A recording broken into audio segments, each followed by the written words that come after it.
Hello, everyone. It's Shane Kanto, your Wasteland reviewer, and welcome to Wasteland Talks, my talk show that each week where I talk about whatever the hell I want. And this week, it's Top 10 is back, and my buddy Nick here is here so that we can talk about the 2000s after we talked about the 2010s last time. So, Nick, thank you so much for joining me. Thanks for having me. Hi, everybody. And let's get things started with the glorious year of 2009. So, Nick, what are your honorable mentions and your pick for 2009? My runners up for 2009 are Up in the Air and Moon, because those are just two movies that just floored me when I first saw them. And like, I needed to get that out. Up in the Air, especially. Like, it was a Mhm. movie that I saw it on a treadmill at a gym, just warming up, and I ended up watching the entire thing. I was so tired by the end of that day. It was a good I time. bought it for $2 on Black Friday on DVD. Nice. It's a Hmm. good deal. It I love was a those good deal. Black Friday deals. Yeah. But my actual pick for 2009 is Star Trek 2009, the J.J. Abrams reboot slash alternate universe Kelvin timeline. I just fell in love with this movie Hmm. from the moment I saw it. We were pretty touch and go there during the spoiler alert destruction of Vulcan, and I'm like, what? Like, you can't blow up Vulcan. But then I love how they built it into the dialogue that obviously this is an alternate timeline, and it makes sense that when Nero's ship came through, it changed the events. So anything that would have happened, they bring back old Spock, and it just everything Spock about it. Prime. Spock Prime, man. They Yeah. bring him back, and it both honors the originals and it paves a new way, and it really kicked off a really fun trilogy that I to this I still hope we get a Star Trek 4 out of them, but I don't know, man. It I seems I unlikely I at would this be point. for it. I love Chris Pine. I think he's great as Kirk. And I'm not the biggest Star Trek fan, but it's funny because now I watch like almost all the Star Trek shows on Paramount Plus. Like The I only just reason to want have Paramount Plus. I just watched the crossover episode with Lower Decks. Oh, we will talk about that later then. And I remember buying Star Trek for $5 at my bookstore at Ryder my freshman year, and I'm like, that was the first time I watched it, which will be a nice segue because that's also how I watched my number one movie. But my honorable mentions are also Up in the Air, because love that movie, and Fantastic Mr. Fox, because it's just glorious. But my number Just one, inglorious. yep, is Inglorious Bastards. Uh, Nice. so wow, I got all kinds of segues tonight. But Inglorious Bastards is my favorite Tarantino film. Mine I too. think it was ingenious what he did with like, what if I molded history in my image? Made this crazy revenge plot against Hitler, and just the whole cast from top to bottom is incredible. Brought the world to know who Christoph Waltz was. Yeah. That opening scene is incredible. Brad Pitt as Lieutenant Aldo Rain when the Nazi killing business. Business is a booming. He was a And very good Italian. I speak Italian best, so I'll be your escort. And Donna, you speak third best. You'll be assistants. Like I don't speak Italian. As I said, third best. Just it's hilarious. It's so well acted. It's so well directed, and they have the most insane cast in this movie. Mike Myers Yep. was still his career was still slightly alive around Love Guru at that point where he could pop Yeah. up in Glorious Bastards and then disappear for 10 years. But just love Inglorious Bastards, and it's gonna be tough if Tarantino comes out with his last movie, air Yeah, quotes. right. And it's much better than Inglorious Bastards for me. So there you go. Yeah, I love that movie as well. That the opening on its own is just like a masterclass in tension. And I absolutely love the Fassbender scene in the bar. And there's just so many little moments that are just so, yeah, real German. I just everything about it is just so much fun, and I really like that he's continued this whole fake history thing in his movies, and so I'm kind of curious if he is only doing one more, like what's the next fake history thing he wants to do. It So sounds like a critic about a yeah, critic. So in like the 70s and stuff like that. So that'll be interesting. What kinds of movies they'll go see. yeah, right. Now, 2008. 2008, my honorable mention is In Bruges. Now I've only seen it the one time, but like I fell in love with it when I saw it. I really enjoyed that movie, and I'm waiting to find a cheap copy on Blu-ray before I purchase it, because like it's super hard to find for anything less than like $40. It's Yeah, because I upsetting, just but have my DVD that I bought for $1.99 used at a record store. oh, I am a spoiled little baby. I don't buy DVDs anymore.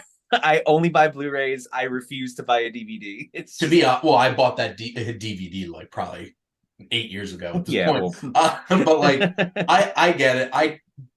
I'm more like Blu-ray standard. Treat yourself. Get a 4K copy of yeah. something.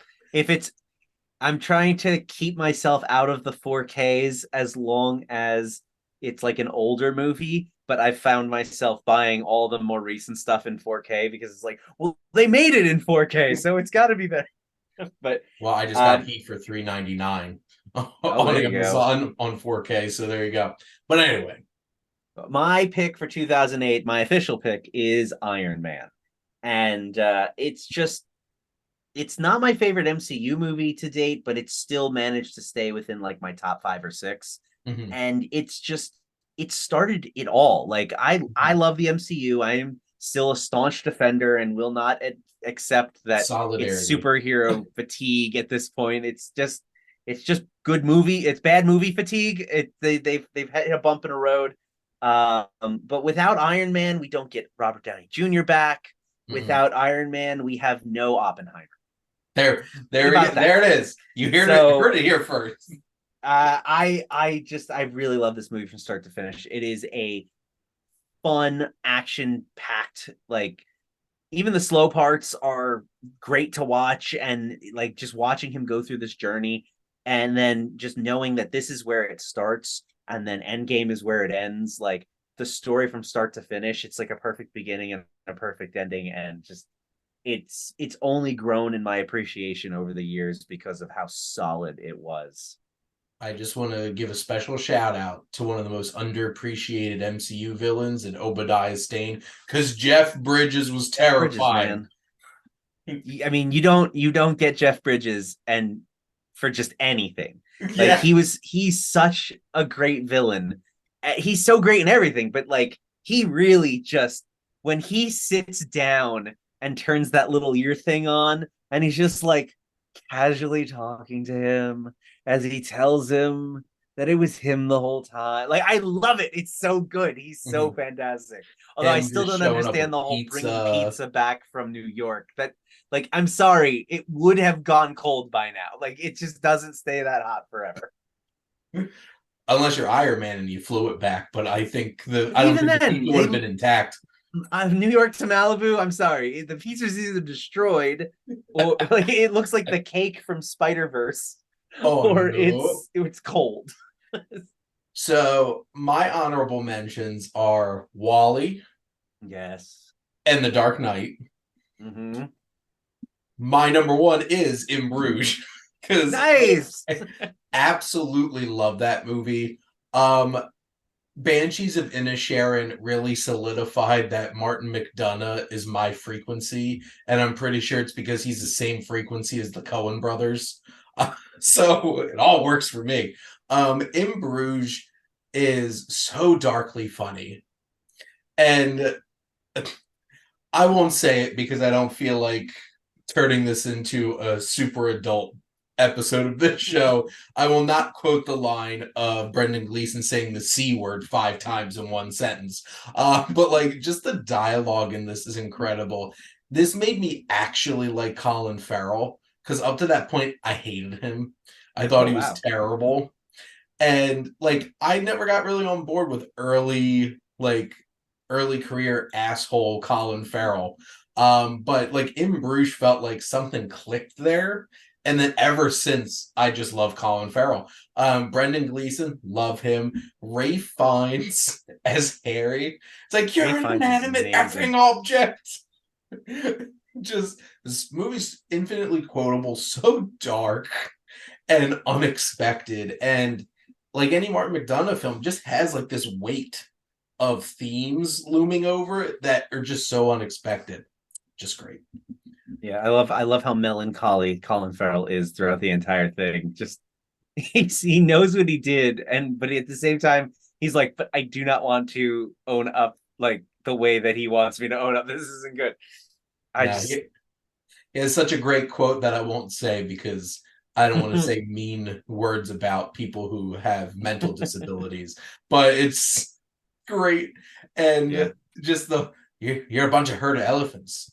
Uh, when the Americans show up to that tower, it's like, you're going to go up there? Herd of elephants. 2007. 2007. My I have two that I know my one honorable mention is going to be yours because it's got to be. I'd be so surprised if it wasn't. Although I guess it could be one other, but I'm fairly certain based on our previous conversation. My first honorable mention is Sweeney Todd. I love the original, or not the original play. I love the play where Angela Lansbury is Mrs. Lovett, and that was the Angela first time I saw it. Lansbury is Mrs. Lovitz. She is. I will not accept any other. She 100% is. I absolutely fell in love with that play when I saw it, and I love her so much as that character because it's so against type for her.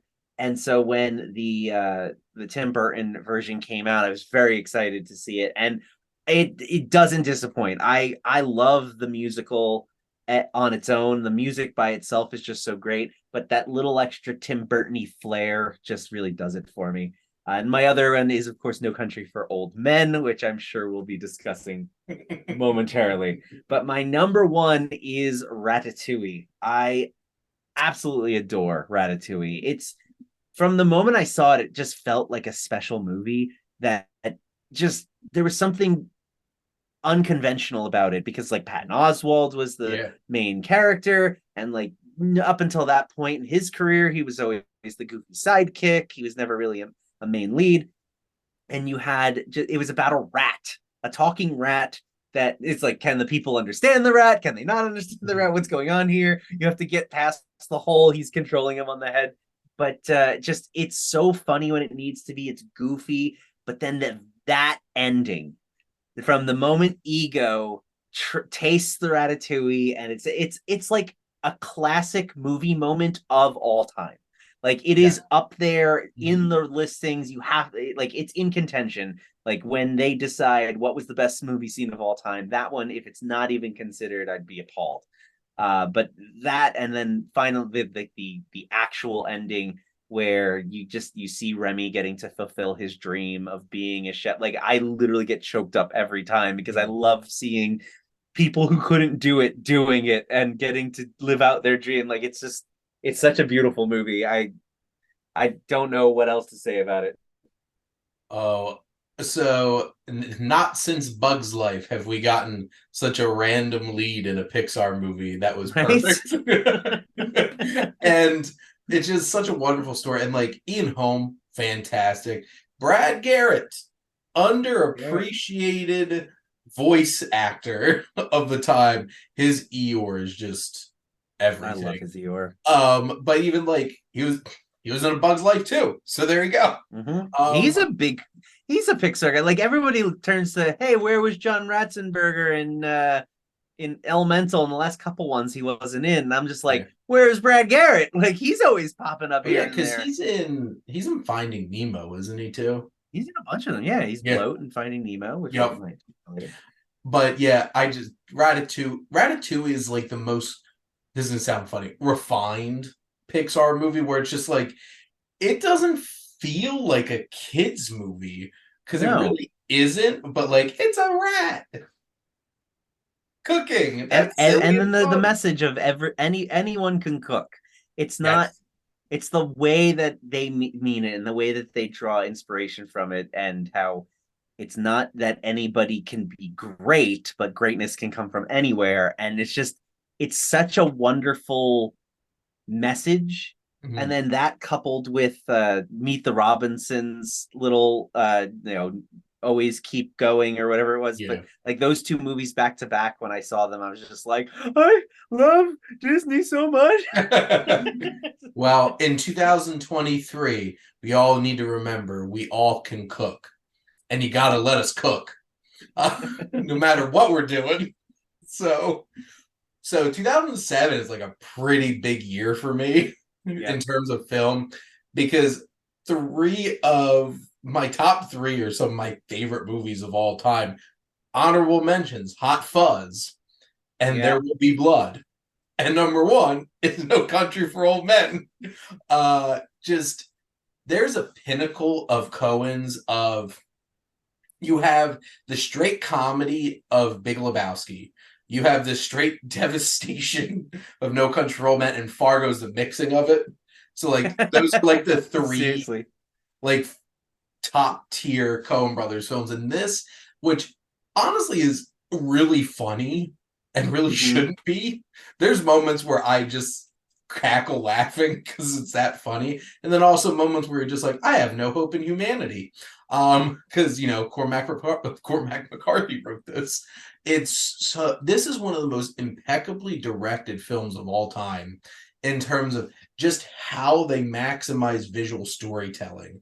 There's so many things in this movie that they only show you a glimpse, and that's all you need to know.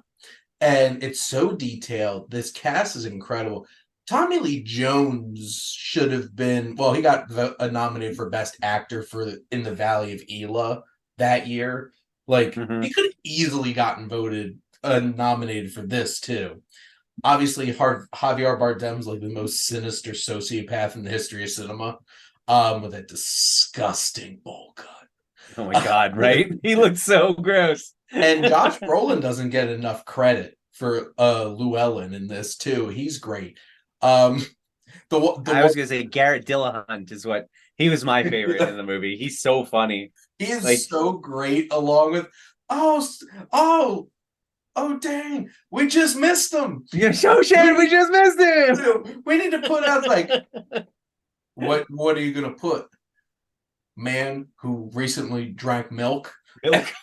Just sits down and starts That whole drinking it. scene, because then it starts with Tommy Lee Jones just sitting down and he goes, that is disappointing. Yes. It's just like, what it, oh This movie shouldn't be this funny, to be no, honest. it But like, shouldn't. it all works.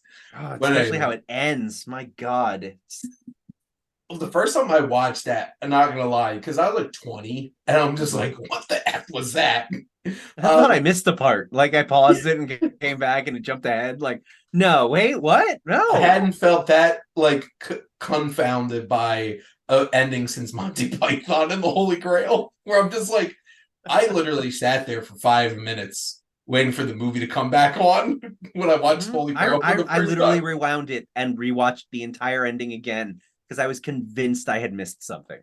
But that ending with Tommy Lee Jones talking about his dream was just like, my dad was standing there by fire.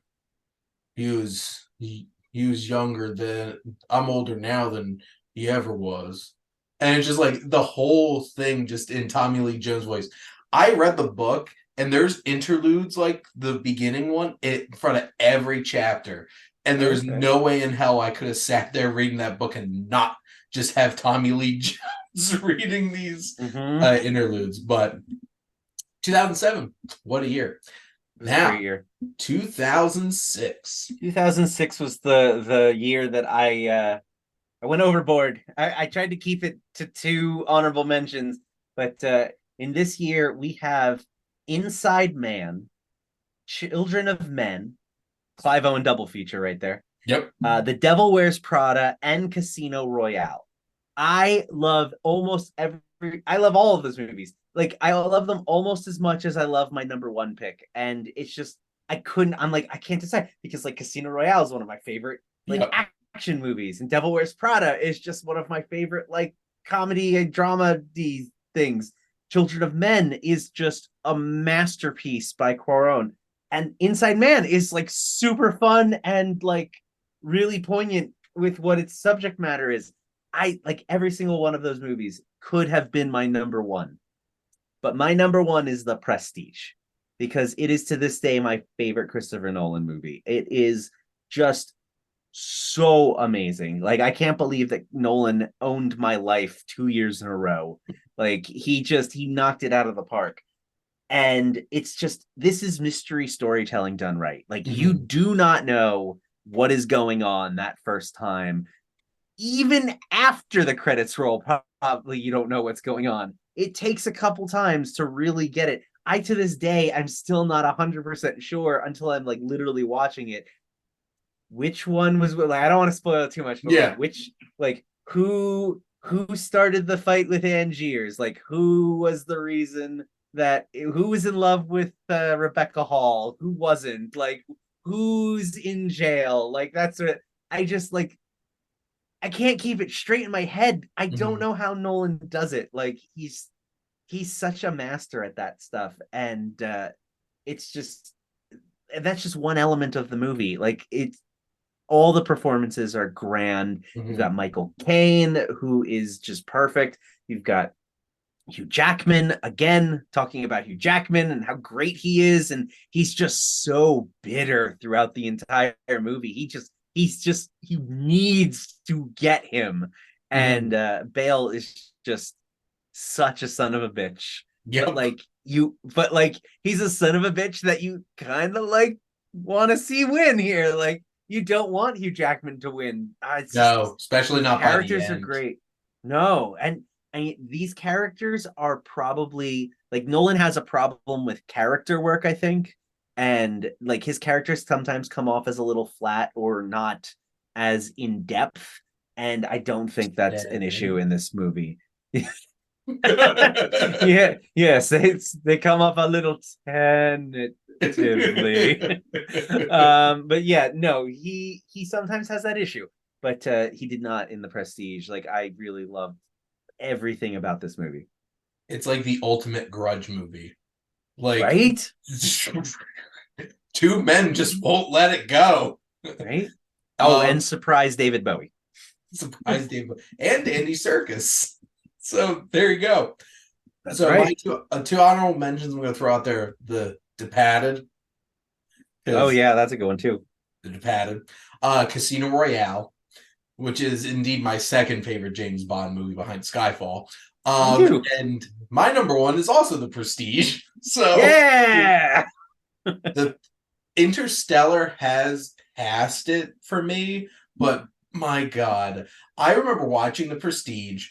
I was really getting into Nolan in college. I bought it for cheap at the same record store that I mentioned before because I wasted so much damn money at that place. Well, not wasted, spent. I spent a lot of money at that There record you go. store. I was sitting there watching it with my brother, and by the time the credits rolled, I'm just like, what? And it is some of the most like M. Night Shyamalan should be jealous of the twists that happen in this movie. And it's a Because twist that you can appreciate over and over again. Like it is not a diminishing returns twist. Like I just rewatched Eternal Sunshine because Mhm. I thought it was supposed to go on this list, but I'm like maybe not. But like the twist you see coming like almost immediately, Yeah, and it knowing the twist also then kind of like spoils the rest of the movie for you. But like in The Prestige, that twist every time I see it I still get like twisted up by it. Like it's wonderful. Like more and more you find out every time. it just enriches the experience to a whole other level that's just so dense with Mm-hmm. detail. And you're just like, can I spot it? I'm like, oh my God, that makes so much sense. Watching it a fifth, sixth, seventh, eighth, ninth time, over and over and over again. But 2005. 2005. Kiss Kiss Bang Bang was my only honorable mention. I have more, but 2005 was actually a pretty weak year in general. But as I mentioned before, Nolan owned 2 years of my life in a row.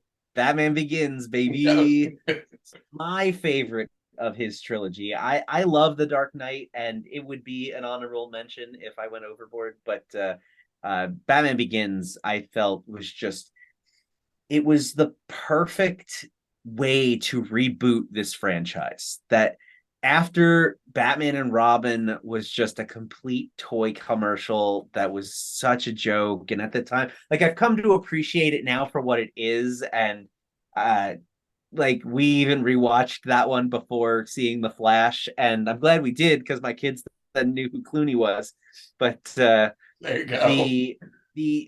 the way that they transitioned from that colorful, goofy cartoon of a world to this very serious tone, they couldn't have done it more perfect. And like, it's exactly what I wanted from a Batman movie to that point. And it felt like it had touches of the comics, touches of the animated series. It took the subject matter seriously. And although DC may have taken some bad examples from it and learned the wrong lessons for their future movies, I still think that it was a good start to the trilogy, and it was a perfect trilogy. This is my favorite version of Thomas Wayne. I just love that he's like this loving father, and like, he's a philanthropist that wants to see the city grow. I really got mad at Joker and the Batman for like making him seem like not as like of a golden child. Like, Bruce Wayne's got enough things on his plate. He doesn't need, oh, and your dad was also a scumbag to go along with it. Like, he was extra bad in the Joker. He really was. I did not like that at all. That was like probably my least favorite part of that movie. But I really loved that. Then the actor they got to play him was also, he was so good as like you believed that he was exactly what he was being portrayed as. And I think this one, with Nolan's obsession with time, is just used so perfectly here. I think probably more so than any of his other movies, just the way that he jumps back and forth between the different time frames to really give you a sense of the story leading up to him becoming Batman. It's just, it's so well done. And like, maybe it's because it was the first Nolan movie I had ever seen at that point. Like, and it blew me away. And Nolan just has this way of doing that with his movies, just making you think about them. I love when a movie makes me think. And that's exactly what Batman did. Oh, I probably watched that movie 25 times on FX. Because they just like in a weekend. Well, yeah, probably. That's how much they played it. Right? So my honorable mentions are Harry Potter and the Goblet of Fire. 2005 was a weak year for me. I'm a huge Harry Potter fan, so yeah, that was the worst one though, big guy. I cannot stand that movie.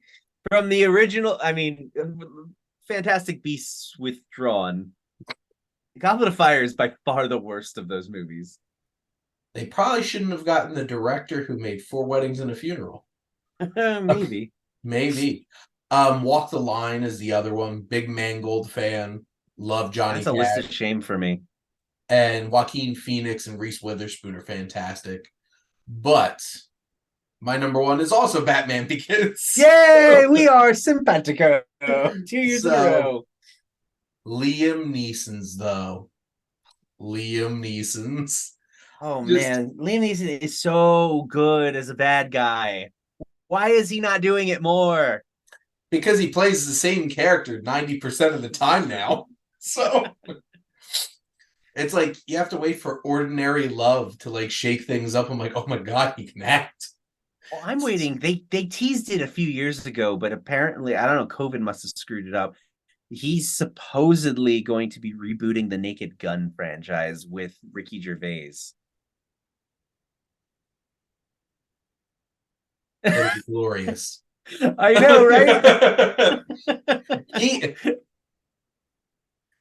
I don't think I could think of another dramatic actor who would like play that weird, awkward comedy. That I'm actually pretty excited for that. But him as Descartes, aka Mm-hmm. Ra's al Ghul, Zagul. um, and even like Ken Watanabe popping up for a brief That was time fun. as who we thought was Ra's al Ghul.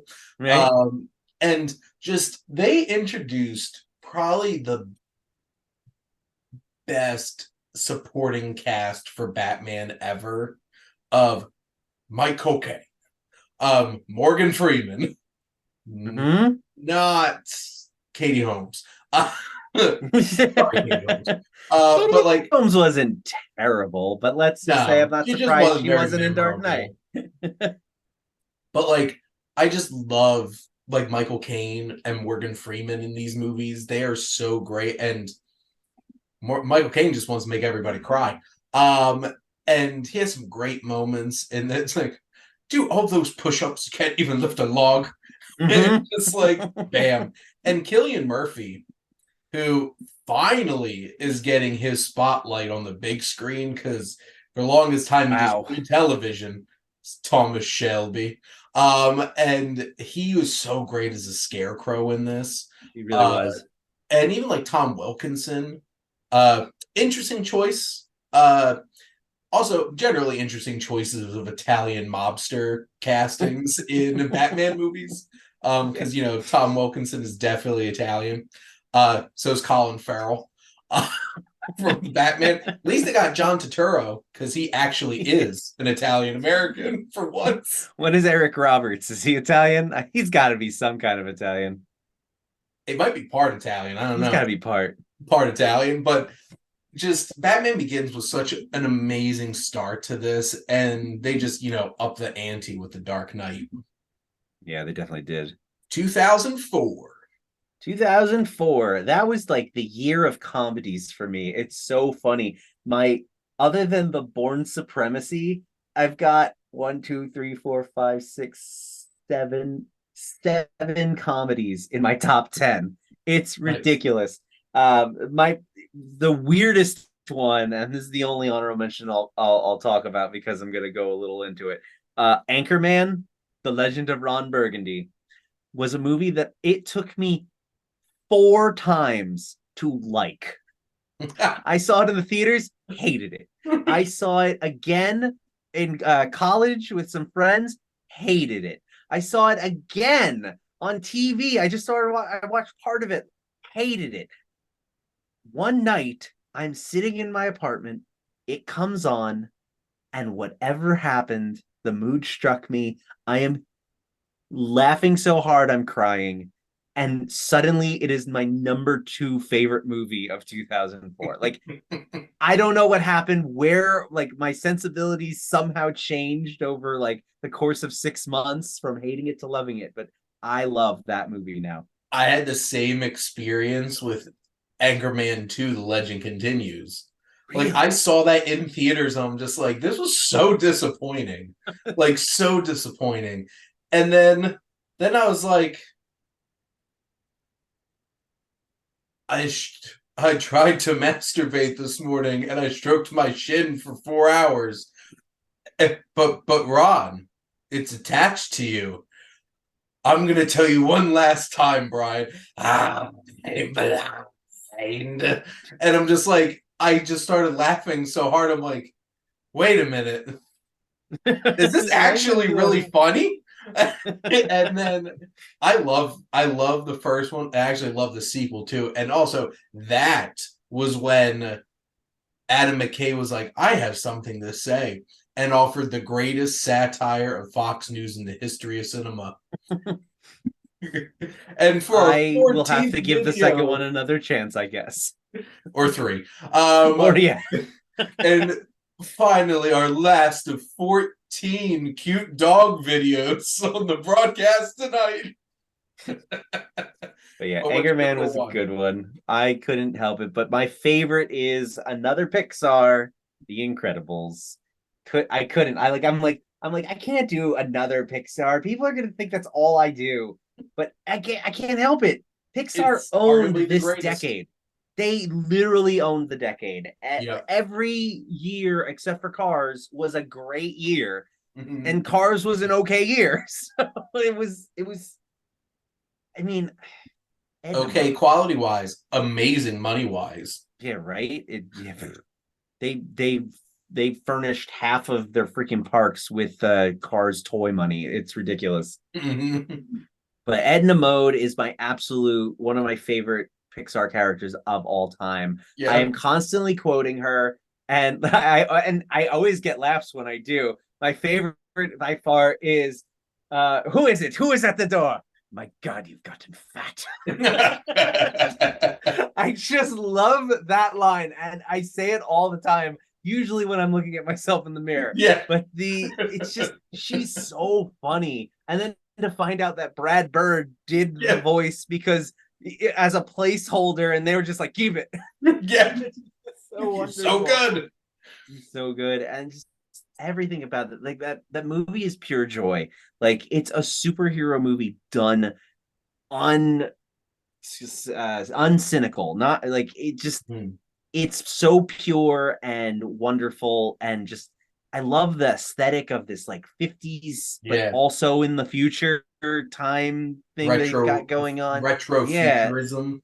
it's so cool, and just the different supers and all their powers, and just the way that this family comes together, and just they're just the worst family before because they're trying to hide who they are, and when they finally open up it all clicks and they work together.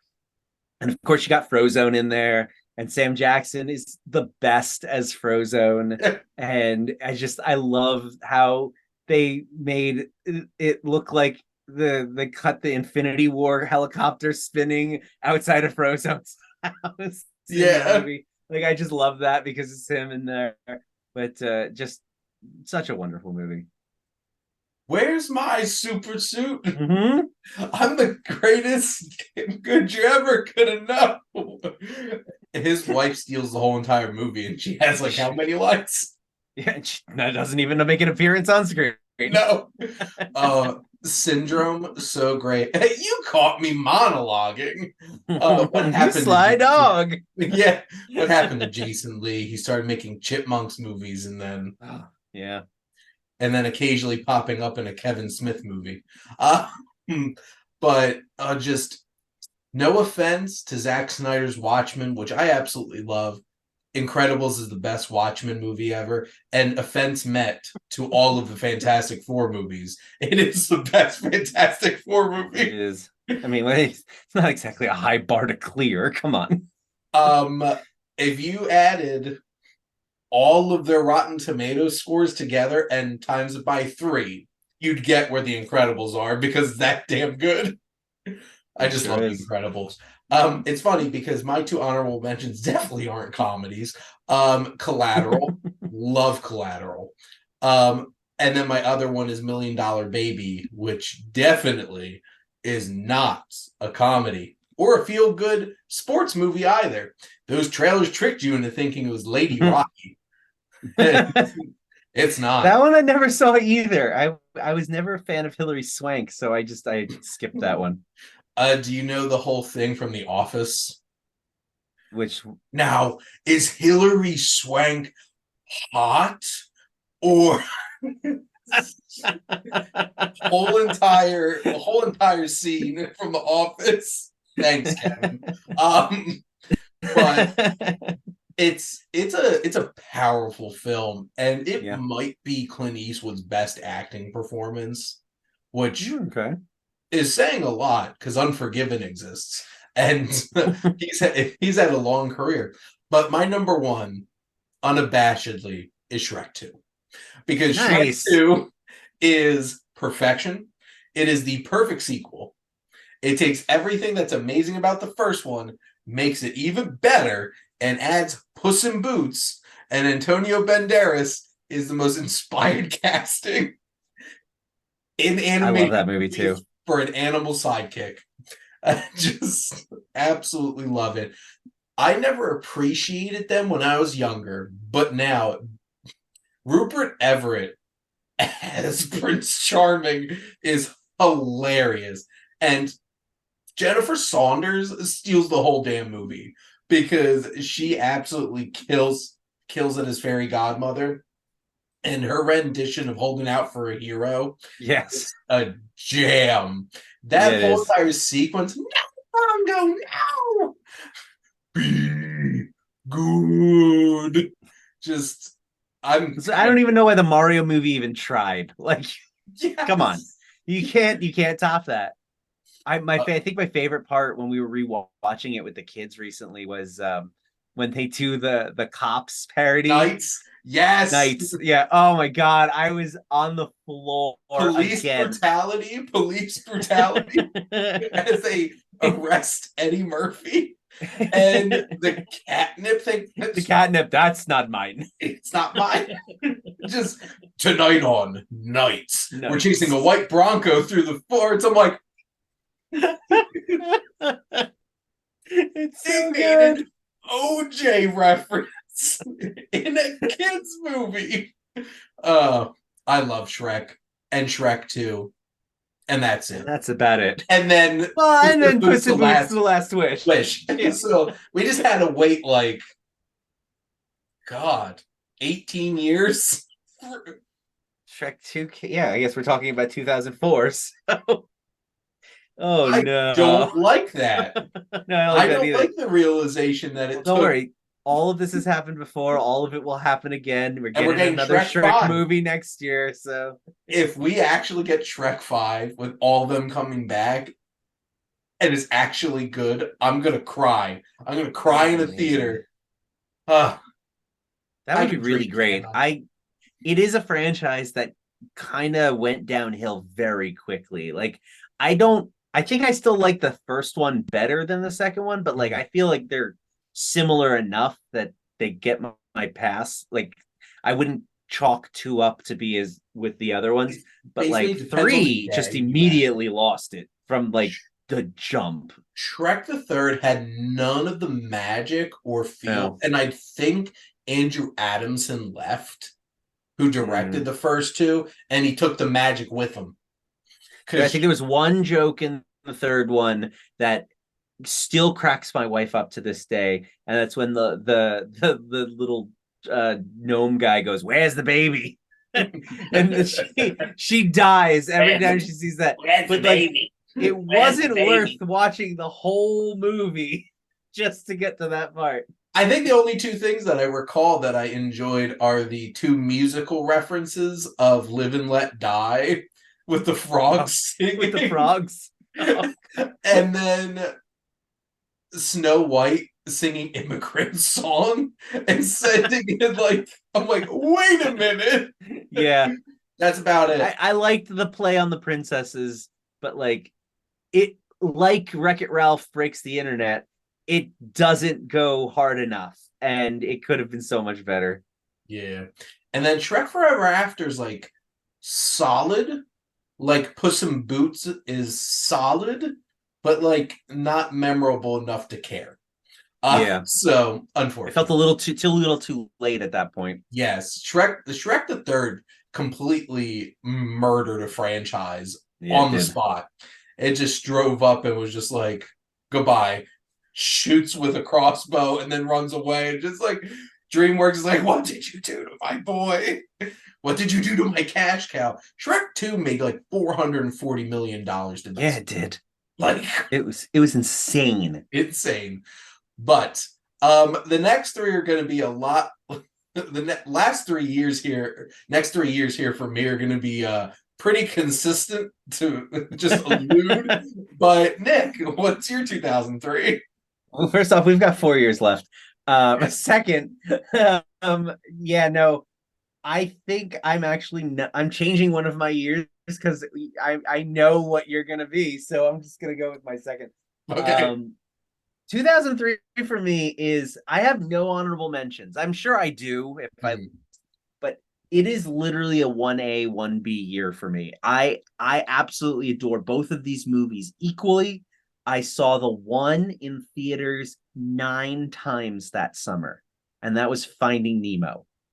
I found every excuse in the book to go see that movie again and again. anytime someone was like, we were thinking of seeing Finding Nemo, I'll go with you. Like, I'm there. Let me take you to. I took my brother, I took my sister, I went with my friends, I went by myself. I found every excuse I could think of because I love Finding Nemo. It is just, it's my favorite Pixar movie to this day. It is just such a beautiful story. Even as a kid, like as a kid, I found it to be, well, I mean, I guess I was in high school, but still I graduated that year. But still, as a graduating senior, it touched my heart there. As a father now, it does so again, even Mhm. more. It's just a beautiful movie from start to finish. And my 1B is Pirates of the Caribbean, The Curse of the Black Pearl. I love this movie. It is like one of my favorite adventure movies of all time.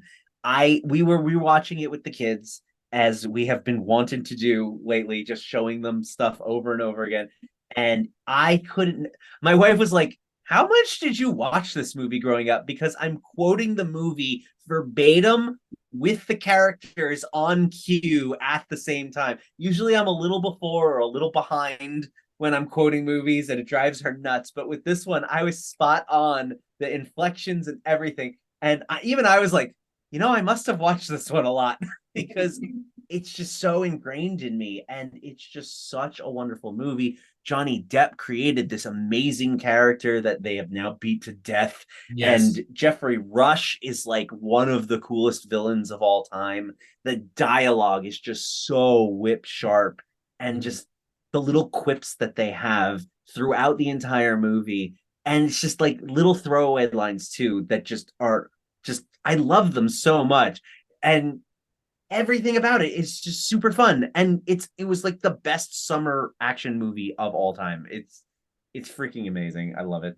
So I'll tell a quick story about why I hated Finding Nemo for years without ever watching it. Uh, so in sixth Oh, jeez. in sixth grade, my middle school was having a movie night for the sixth graders, and we were supposed to watch The Goonies.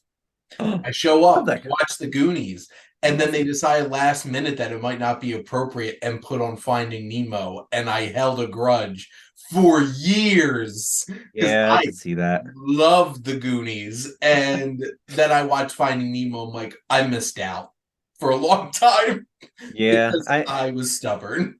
that's fair though, because like I've been wronged in that manner before. Like I to this day do not go to the Ben and Jerry's down on Long Beach Island because they had the audacity to serve my brother and sister a milkshake. And then when it was my turn to order, they went, no, sorry, we're actually done making milkshakes for the night. Never shopped with them again. Terrible. And I know grudges, don't you worry. Pirates. Well, thank you, Jack. You're welcome. Hmm? No, we We named the named the monkey monkey Jack.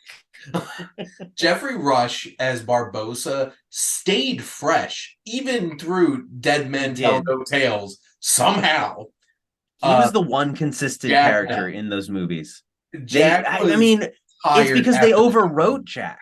Oh, Yeah, Jack was such a side character in that movie. He was at best a co-lead, but like really he was like more like third billing he at that couldn't point. just be the lead. Like Yeah. that, the original trilogy showed that, and that's why he worked. And he got nominated for an Oscar for Best Actor because it was that amazing a character work. Yeah, Uh, he was so good. Lando Bloom, still not great, but you know what? He was great in that role though. Like especially since he was coming off of Lord of the Rings. We only had known him really as Legolas. Yeah, So to see him in this role was different enough, but similar enough. And it just, I love how dopey he is. Like he's like, also, and I practice with them 3 times a day or 3 hours a day. And he's like, you need to get yourself a girl, mate. yeah, just it's one of the most amazingly swashbuckling adventures Yeah. ever, and He's just, it's a film of a bygone era of Douglas Fairbanks, Errol Flynn. That kind of stuff just doesn't happen anymore. Even now, Indiana Jones has become tired and I mean, retired. it was a Disney action adventure movie set on the high seas that they actually filmed practically for most of it. Yeah. And it shows that they did not just put them on a sound stage covered in green and Yeah. just will paint it in later. And they didn't even have Muppets. So good, and they did it. Hey, you're getting ahead of yourselves. That's the next decade. And I'm very sure we will be talking about that movie. There you go. So my number of my 2003 honorable mentions: Mystic River, got That's more great. Flint. Number two is Memories of Murder, I which haven't heard of that one. from Bong Joon-ho. Oh, I have heard of that. I've Watched not it seen it. for Rowan the Wasteland, and Rowan and I were like, "Oh my god, this is amazing!" And if you love Zodiac, Fincher definitely watched Memories of Murder before he Okay. made Zodiac. And my number one's Lord of the Rings: Return of the King. This was no contest. Yeah. Spoiler alert for the next 2 years. It just it's the most.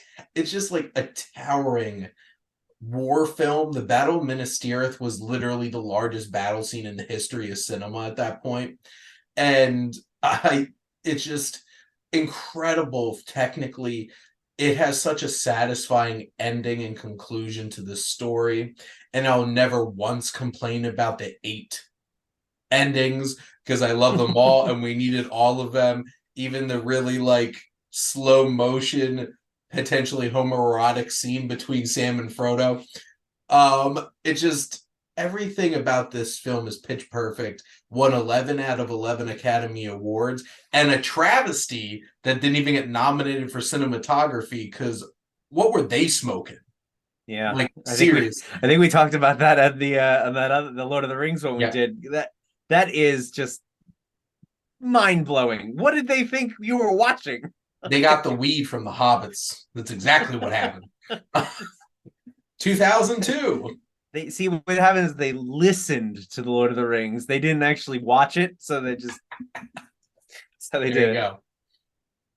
2002. I don't have any honorable mentions for this year. I'm sure there are many, including your favorite. But my absolute favorite, and I've been forever saying that this is my 1A, 1B for favorite Disney animated movies of all time because I grew up, it was Aladdin, and Aladdin was just my favorite forever. So like Aladdin will always hold that nostalgia place in my heart, but I think it's time that I say Lilo and Stitch is my number one favorite Nice. animated Disney movie of all time. It is exactly my type of humor. It is weirdly dark and quirky all at the same time. It's just a beautiful story about two sisters who lost their parents trying to make it, and they get their lives upturned by this crazy alien who Yeah. is just a little ball of destruction. And it's just so funny throughout. Like, Lilo has a dozen things that she does that are just like in the background sometimes. Mhm. And just like when she does the ah, just licks her, and then like she's laying on the floor and she's like or she's shaking up the bottle of the jar of pickles. She goes, my friends need to be punished.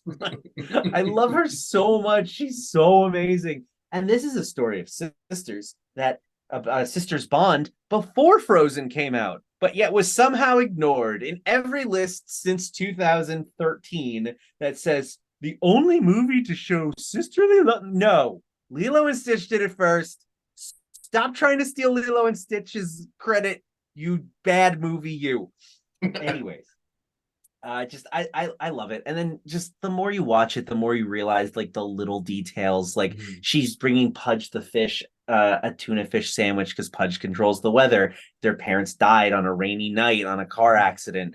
Like it's little details that just make this movie so much more than just a quirky early 2000s when nobody gave Disney any credit for their animation anymore because it had been several years since Tarzan kind of thing. So like I just Lilo and Stitch, man. I'm so hurt that they're trying to make this live action, but at the same time I'm very curious.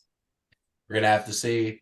And if we have to see if they'll have ooh, the devil in disguise. Oh Yeah, yes, you are. The love the devil in music. disguise. I had the soundtrack, and the Elvis music is great, but the original music is even more so. Like I love that Hawaiian vibe, and I Mhm. think we talked about Moana the last time, and I love Moana too, and they both have that similar musical feel to them. It's just they're great. Uh, we'll have to see how Lilo and Stitch goes live action. My honorable mentions are Catch Me If You Can, Love it. just such a great movie. Signs, which I have loved ever since I got it in a DVD club back in 2003, and I was like 12, and it scared the living shit out of me. And still does. But my number one is Lord of the Rings, The Two Towers. So I love Lord of the Rings. What can you say? What can you say? 2001. 2001. My number one was The Lord of the Rings, but I'll let you talk about that. So I'm going to my number two, Zoolander, which is just to me one of the funniest movies of all time. I was in Texas. My parents moved to Texas when I was a sophomore in college. So during the summer, I would have to go there, and I was pretty isolated. It was just my family. And so I'm playing World of Warcraft in my parents' family room. The TV's on and it's just playing stuff. This movie starts. It catches my ear because it sounds like it's like a fashion show. I'm like, what is this? I'm just turn this off.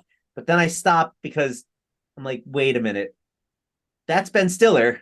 This can't be it. What is this? I had no idea. I never even heard of it. It was already on TV. I'm like, this is the most weird, and this is like 2005. Like I'm 4 years out from this movie's Yeah. release, and I'm only just discovering it. I stood there and just watched it. Like my game is running in the background, and I'm just completely forgotten. I'm mesmerized by everything that is happening on screen. Like I just kind of slowly sat down and watched the entire thing start to finish. Like this is the funniest movie I've ever seen in my entire life. And then it gets to the part where David Duchovny shows up as the hand model. And he goes through the whole spiel. And then Derek looks at me and goes, but why male models? Are you serious? I just told you. And it was that line there. I'm like, this is my favorite movie ever. Like, I love it so much. And that's hilarious because that was so improv amazing. because he legitimately forgot. Yes, I found that out too. I was like, this is the best thing ever. Good for David Duchovny for like going with that because He could have perfect. ruined that. He could have absolutely ruined it, Yeah. but he just kept going. He didn't miss a beat. Mugatu is one of the funniest characters He is. ever. Just like, dear God. Or like, I invented the piano key necktie, Derek. What did you invent? Nothing!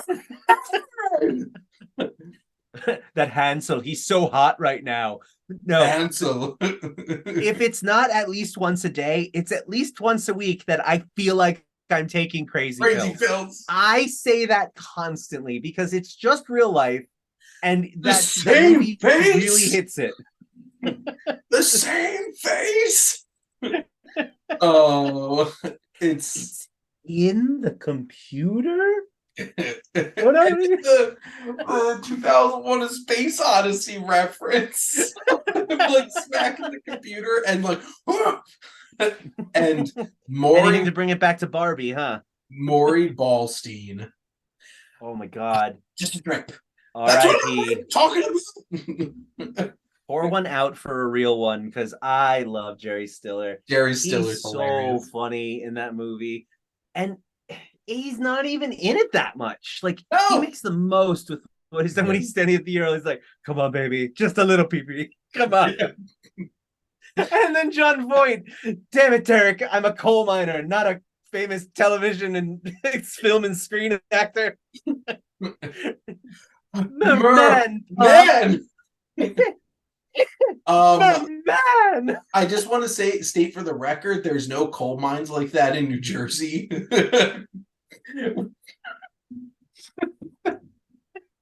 I lost it.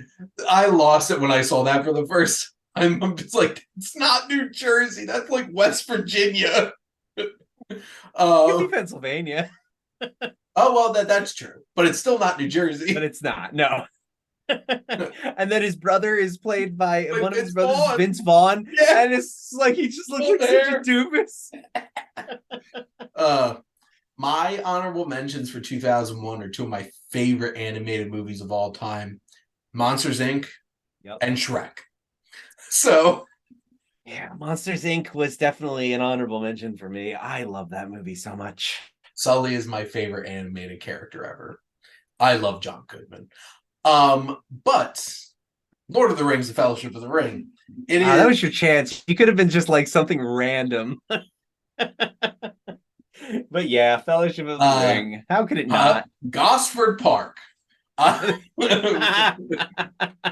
let's go. Talk about it. Oh, I love Gosford Park. It's like my number 7. There you go. But it's just Lord of the Rings: The Fellowship of the Ring is like the perfect fantasy adventure. Because like you have this amazing fantasy adventure, and then you have 2 amazing movies that come after it.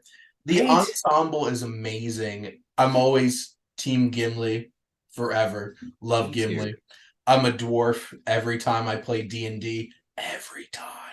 All of my World of Warcraft characters.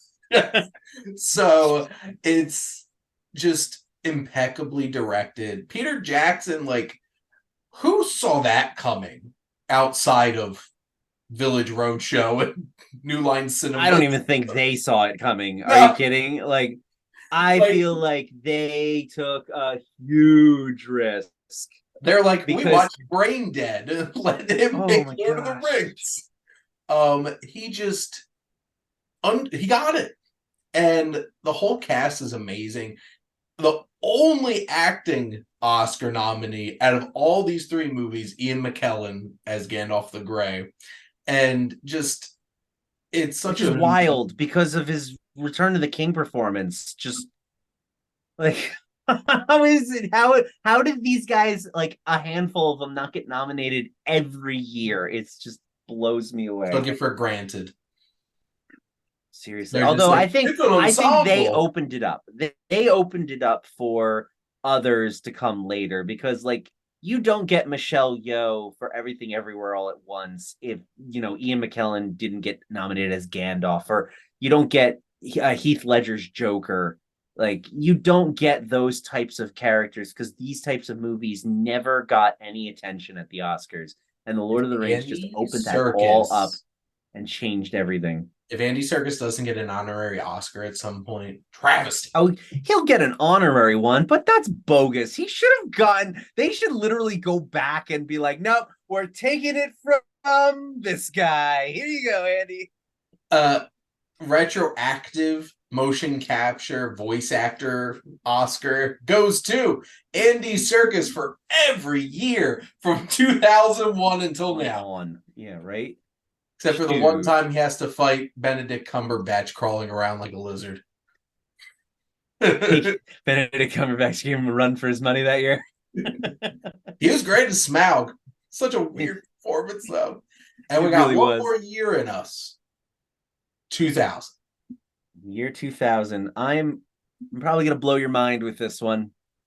You're not going to believe this at all. Like, I'll even let you guess it. My runner-up is Frequency. And it's not really like my number 2. I really love that movie because in high school, that was the first movie I ever went to see in theaters with friends. Mm-hmm. We had moved back from Tokyo in 98, and it took me a little bit to get reacclimated. So I didn't really go out ever. I had a hard time making friends. So when some kids from school said, hey, do you want to come see a movie with us? We saw Frequency. And on top of it being a great movie, I just had a really great time at the theater. Nice. It was an excellent experience. So that one always will hold a special place in my heart. But did Ember's New Groove come out in 2000? I think it did, but it is not it. I just have to say, special shout out to Kronk. He walked so Ben great. Can run. He sure did. Squeak, squeakin', squeak, squeakum. He is the original movie himbo. and we all He love it for sure is.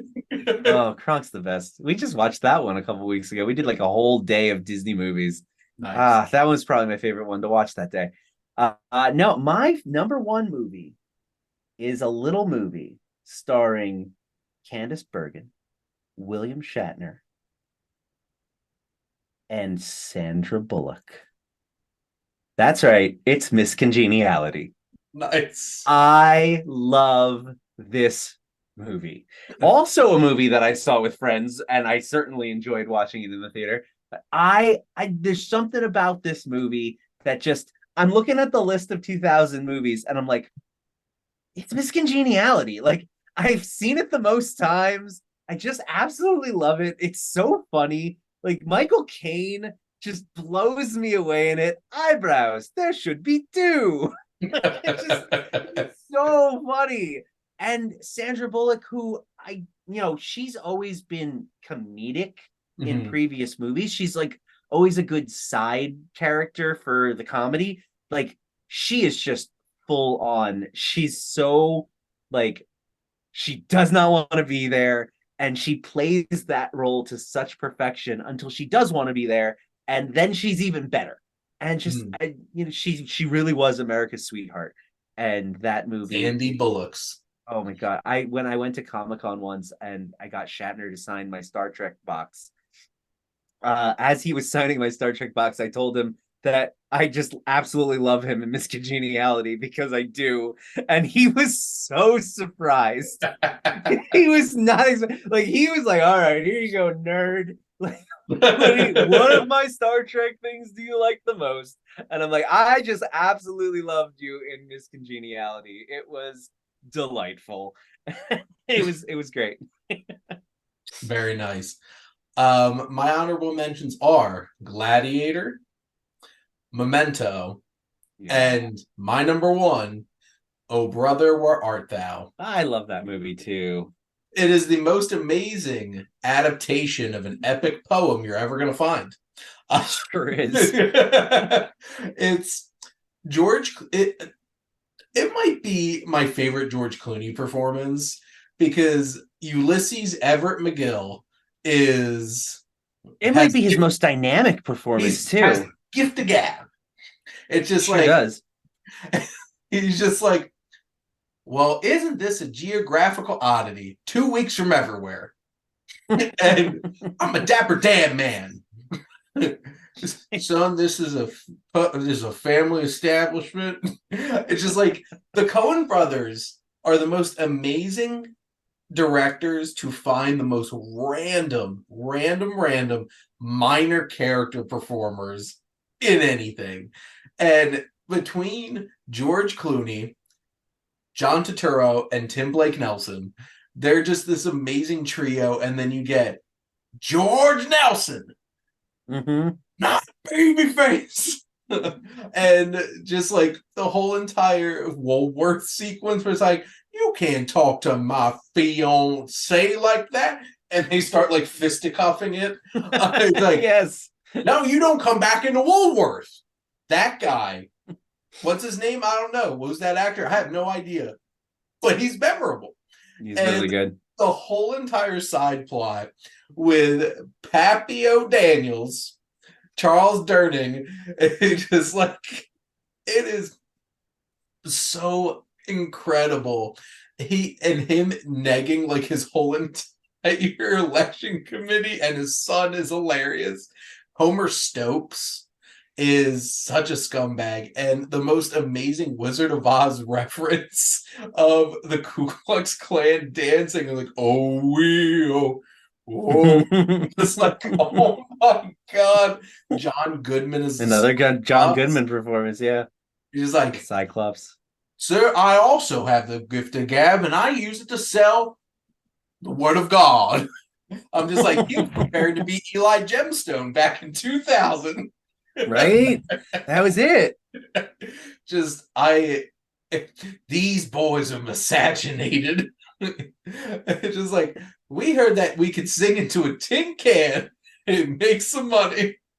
And Man of Constant, like, this movie gave rebirth to bluegrass. It did, But yeah. like that was one of the That most song is so catchy. Like, it's such a bop that, like, even though I am not a big fan of that style of music, I really like that song, and it's so weird because it's it's not my it's not my thing at all. Me neither, but I love the whole soundtrack.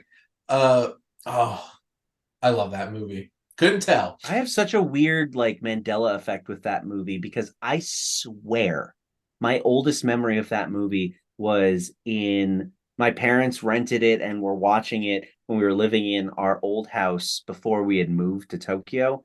And when we moved back in 98. So like I don't know why my memory is of that watching it in that house, but it's a physical impossibility. I'm like, no, the movie came out in like 96. It didn't come out in 2000. I have no idea Well, why. you just read your Like, Bernstein Bears right right? beforehand and, My and brain watched just them like Brother Roar. broke. Like, What had a double feature of Kazam? oh, I saw that in the theater. What, Shazam or Kazam? Kazam, the one with Shaq. Oh yeah, I'm like the one that I'm still convinced exists with Sinbad in it. Apparently, does not exist. Mandela effect all around Wait, here. Sinbad was in a movie like that, wasn't he? Where he was a genie? Doesn't exist. Holy shit. Right? I hadn't heard of that one, but that's a really a Mandela effect? That's not a real thing? Sinbad was never in a Yep. movie where he was also a genie. Yep. Was it a TV show? God. What I that is the biggest crazy lie that existed to like people our age or around that is just like That's crazy. I You feel really like gaslit. broke my brain. I do. I feel gaslit. You're making this. It's like It's that it's like episode of Star Trek Parallels where Worf gets sucked into a parallel universe. Everything's like essentially the same, but the reason he realizes it is because he won champion standing at this tournament, and they're like, "Nah, you got like ninth place. What are you talking about?" He's like, "No, I know I won that one." it's it's like the more recent episode of South Park where they convince even the audience that his name was Tolkien Black the whole entire time. Yes. And He's a huge fan of Tolkien. yep, the whole town's like, yeah, it was Tolkien. It's And Tolkien. and Stan's just like, What did you think it was? it's Token. It's Token Black. Dude, that's super racist. Jesus. Oh, that was a good episode. Trey Parker and Matt Stone are absolute They're geniuses. so amazing. And it's not quite up the top, but South Park Bigger, Longer, and Uncut is pretty high up there for 1999 for me. Yep. So we can talk about it next time. next time. But Nick, thank you so much for coming on and talking a decade of movies. Oh, it was fun. Love doing it. Thank all of you out there for always tuning in, supporting your Wasteland Reviewer.